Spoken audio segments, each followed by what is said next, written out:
Un requin juvénile aperçu dans le lagon, une attaque mortelle à Saint-Leu. La gestion de notre océan est une nouvelle fois remise en question. Des femmes se sont mobilisées à l'Ermitage sur cette question pour attirer l'attention des autorités. Des mères de famille, pour certaines, mères de victimes. Thierry Chapuis sur place. Une marée rose a déferlé dans le lagon de l'Ermitage.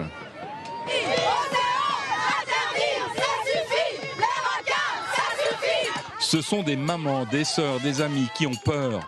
Elles veulent pouvoir revenir à l'eau avec leurs enfants, ne plus voir le drapeau orange flotter parce qu'un petit requin rôde ici.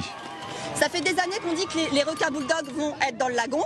Il y en a un qu'on voit, mais il y en a peut-être plusieurs. Nous, on est des mamans, on a tous des enfants.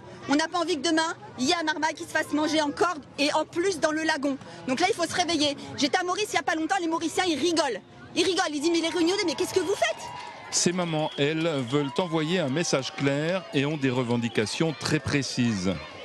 Je suis d'accord pour que les requins vivent, mais on a chacun aussi nos territoires, on a le droit d'aller dans l'eau. Et moi maintenant, je veux le requin dans le carry. Je veux le requin en carry. Je veux le requin qui soit dans la marmite. Il y en a marre. On n'accepte plus que nos enfants se fassent dévorer dès qu'ils mettent un pied dans l'eau. Il faut absolument mettre des systèmes de pêche près des côtes. Il faut absolument se réapproprier la colonne d'eau.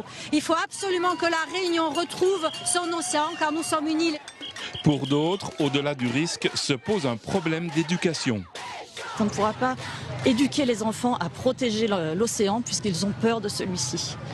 Et donc, en fait, on va à l'inverse de ce qui devrait se passer, puisque les enfants qui ont peur, ils ne le protégeront jamais. Voilà, c'est ce qui m'embête. Moi, j'aimerais que mes enfants puissent se baigner, puissent faire du kayak, puissent faire des tours en bateau et sauter dans l'eau, comme ça se faisait avant, comme ça se fait plus aujourd'hui.